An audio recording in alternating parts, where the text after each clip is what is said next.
Nós, eu e você, estamos numa guerra constante. Diga constante, para você se convencer que a guerra que você tem é uma guerra diária, é uma guerra que você não tem descanso. É uma guerra a cada minuto. O teu inimigo, o teu adversário, ele te coloca uma casca de banana, ele te coloca uma trampa, ele te coloca uma dificuldade. E você sabe que o teu adversário, aliás, o teu único adversário, não é o vizinho, não é o colega do trabalho, não é o colega da escola, não é aquele suposto inimigo lá do futebol, não.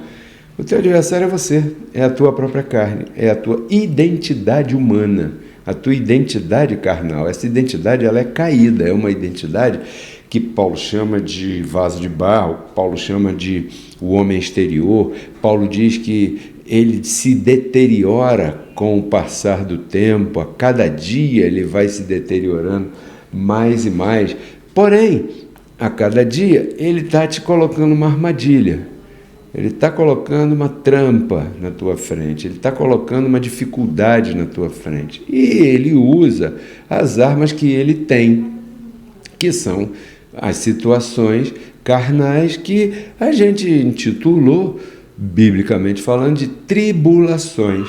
Então, essas tribulações, elas vêm e vêm cheia de espinhos, arame farpado, e aí você às vezes se enrola todo, eu me enrolo todo, aí me corto, me machuco, porque isso é parte da batalha que a gente tem nessa guerra constante enquanto estivermos vestidos por um corpo humano. Eu te dei um exemplo há 2 minutos atrás de 2 países em guerra que precisam ter armas, conhecer as armas, saber quais são, que tipo, para saber usar essas armas no momento correto em que elas devam ser usadas. Então, primeiro ponto, vamos responder a perguntas, porque se a graça é na prática, o que acontece? Você precisa receber da minha parte argumentos para que você possa utilizar essas armas e se defender dessa guerra ou nessa guerra, né? Você só estará verdadeiramente tomando posse das coisas da graça de Deus quando você começar a utilizar as armas que você tem. Entendeu? Então, se você deseja que esse eu tomo posse funcione mesmo na tua vida, é necessário que você ponha em prática as sugestões, as orientações dadas aqui no nosso canal. Então, primeira pergunta que eu vou fazer e vou te mostrar a resposta, mas eu queria que você anotasse aí, ou no teu coração, ou no teu bloquinho, que eu sugiro que você sempre tenha. Que tipo de arma você tem? Eu disse que um país, quando ele está em guerra, ele tem que saber, a primeira coisa que ele tem que saber, se ele tem arma e que tipo de arma ele tem. Então, perguntando a você, já que nós estamos numa guerra constante, qual é o tipo de arma que você tem? Então, vamos responder aqui com o nosso famoso manual. A gente tem um manual, né?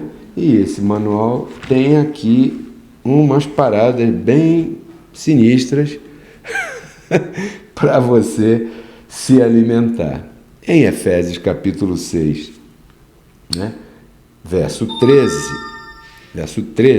olha o que fala aqui, Efésios capítulo 6, verso 13.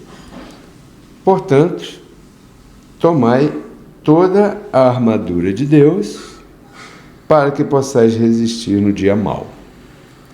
Eu disse domingo, né, que nós estamos vivendo um momento que a gente pode chamar de momento mau, porque por causa de situações de terceiros, o país chamado Brasil, incluindo as demais nações, estão sofrendo com aumento de preço, com escassez de alguma coisa ou outra, que força o aumento de preço. Então, vamos chamar isso de dia mau. Aqui está dizendo que você, como está numa batalha, numa guerra, você tem uma arma. Que tipo de arma você tem? Essa foi a pergunta que eu fiz. Bom, a resposta está aqui. Armadura. Você tem uma armadura. E essa armadura, preste atenção, hein? Não é aquela armadura que você vai lá no museu e vê a armadura que o pessoal usava na época do Dom Quixote. Não. Essa armadura é a armadura de Deus. Então é uma coisa um pouco extraterrestre, um pouco, né, sobrenatural. Aliás, totalmente sobrenatural. Então, aqui está a resposta. Que tipo de arma você tem? Eu tenho uma armadura. Você pode dizer aí que você tem uma armadura. Você pode dizer para você mesmo, para você se convencer disso. Você tem que falar e ouvir. Falar o que está escrito. Então, diga aí agora, eu tenho uma armadura. Quando você pensa nisso, você pensa em proteção. Bom, podem me jogar pedra, porque se eu tenho uma armadura, essa armadura tem a capacidade de não deixar essas pedras baterem em mim. Ou melhor, as pedras vão continuar batendo em mim, mas não vão me ferir, porque eu estou com a minha armadura. Então, quando você sabe que você tem uma armadura, imediatamente você identificou que tipo de arma você tem. Mas aqui tem a pergunta B. Pergunta A, está a resposta aqui em Efésios 6,13, né? E a pergunta B é que tipo de arma? Bom, qual é a arma? A armadura. Mas que tipo de arma é essa armadura? Essa resposta está aqui também no nosso manual, 2 Coríntios, capítulo 10, verso 4. Diz aqui, olha, as armas da nossa luta não são carnais. Então, eu tenho uma arma, que é uma armadura, mas que tipo de armadura é essa? Não é carnal. Ah, não? Não. Então não é igual aquela do museu lá do Dom Pedro? Não. Nem o museu lá da Idade Média que eu visitei? Não. A armadura é a armadura de Deus, é uma armadura, é uma arma espiritual. Não é carnal. Então, ponha isso na tua mente. Isso aí, então está respondido que tipo de arma você tem. Agora, eu também disse no começo que um país, quando vai entrar em guerra com outro, além de conhecer que tipo de arma ele tem, ele quer saber, os generais têm que saber, quantas armas eu tenho. Porque quem sabe meu inimigo tem mais arma do que eu, então eu quero saber quantas armas eu tenho, para eu saber como é que eu vou usar essas armas naquele momento da batalha. Então a resposta é simples, são 6. Você tem 6 armas. Essa armadura, a armadura é um conjunto, né? Esse conjunto é composto de 6 armas diferentes. Assim como tem o carro de guerra, tem a metralhadora, tem o drone, tem o Diabo 4 aí para matar os outros, né? Esses caras, em vez de procurar outra coisa para se distrair, vão dar tiro nos outros, né? Agora, então eu digo que você tem 6 armas e daqui a pouquinho, já eu te mostro quais são, nome por nome, cada uma delas. Aliás, essa aqui é a terceira pergunta, quais são? Então eu tenho que te responder. Quais são essas armas? Está aqui, né? Eu já mostrei para você em Efésios capítulo 6, a partir do verso 14. Aqui estão as 6 armas que você tem para você usar na batalha diária que você batalha. Todo dia você tem uma luta, todo dia você tem uma guerra, todo dia você tem algo para vencer. Então, eu vou ler para você aqui. Permanecei firmes, vestidos com o quê? Com a verdade. Primeira arma, a verdade. Também vestidos com a couraça da justiça. Segunda arma, uma couraça que você tem. Uma roupa que te protege. Eu falei que a armadura de Deus, que está no verso 13, né? Quando o apóstolo Paulo falou aqui a armadura de Deus, ele falou de algo único. E aqui no verso 14, ele vem discriminando quais as partes dessa armadura. Então, aqui está a verdade, a couraça da justiça.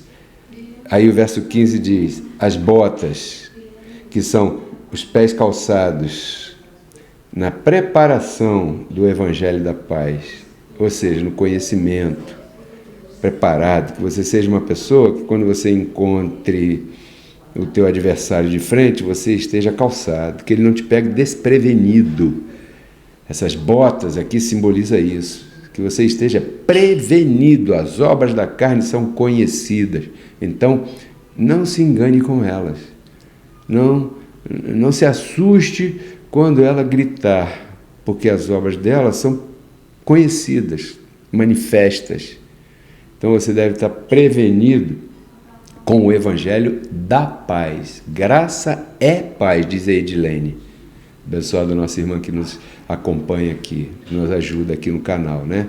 Então, com o Evangelho da paz. Então vamos lá, a verdade, a couraça, as botas, sobretudo, o apóstolo fala aqui, usem o escudo da fé.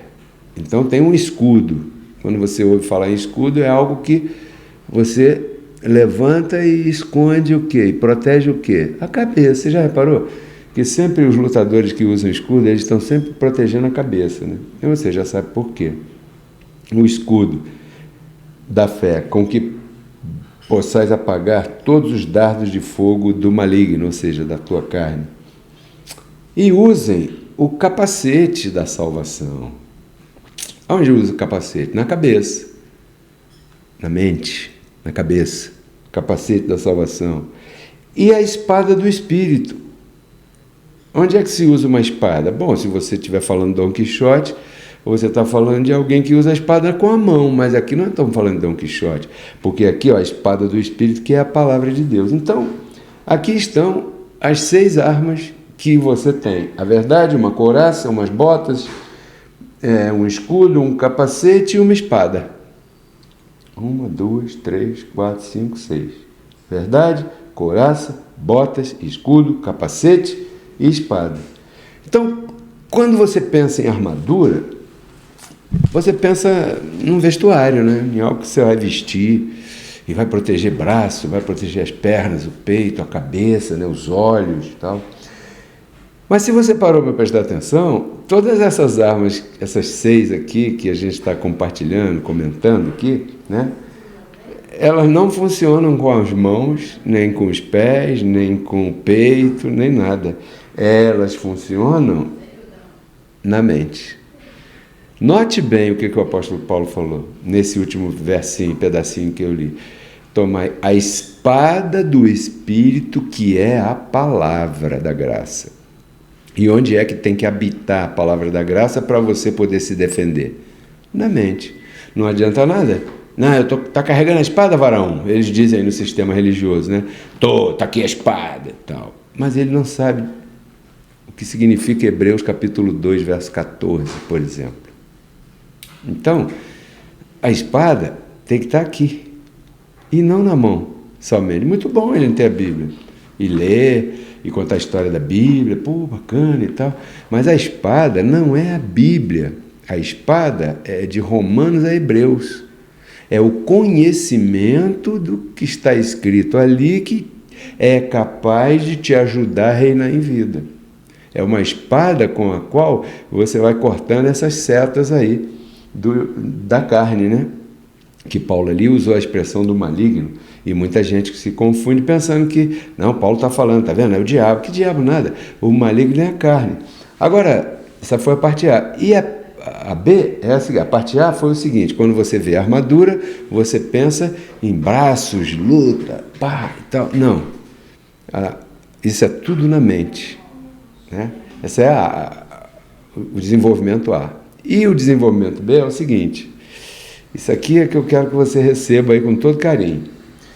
Quando você pensa em armadura, você tem a inclinação de pensar que você está vestindo uma armadura de Deus para lutar contra os outros. Para lutar, não, nós temos que lutar contra o sistema religioso, então eu vou vestir a armadura de Deus e vou lutar contra o meu vizinho, contra o tal. Porém, todas as tuas lutas são contra você mesmo. Você já parou para pensar nisso? Todas as tuas lutas são contra o teu único adversário, que é a tua carne. Abençoado, Ponha uma coisa aí, receba essa palavra que eu vou te falar. Você só tem um inimigo. Você mesmo. Você só tem um adversário que você tem que vencer todo dia. Você mesmo. O sistema religioso vai cair sozinho.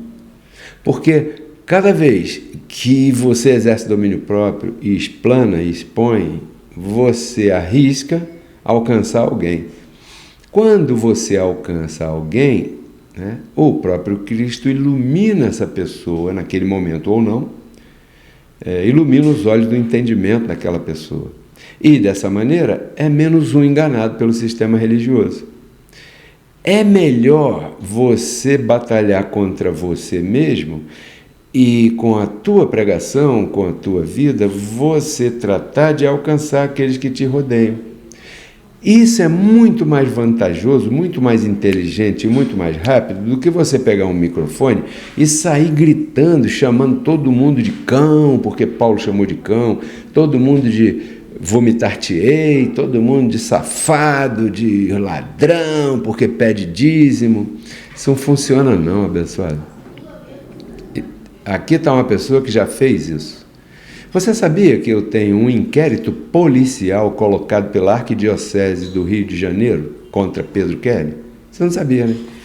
Mas eu já fui à delegacia responder inquérito, porque o cardeal do Rio de Janeiro assinou lá, montaram um calhamaço assim, né, contra o líder daquela então entidade por estar gritando, e isso causa mais divisão do que alcance.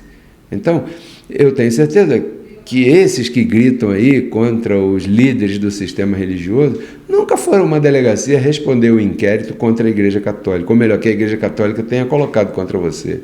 Então pare de falar bobagem, porque é muito fácil falar de trás de um microfone, escondido em algum lugar. Eu já estive de cara com esse inimigo aí. Claro que é um inimigo, mas depois o Espírito da Graça me convenceu que a profecia lá de Abacuque 2,14 disse que o conhecimento da graça de Deus vai cobrir a terra. Então, se isso está prometido, a minha parte é alcançar uma Rosa Helena, um Claudeci, né, e trabalhar explicando todas essas coisas dessa maneira, com essa forma e com esse jeitinho. Então, eu quero crer que você compreendeu que você tem armas. Use-as. Reconciliados com Cristo.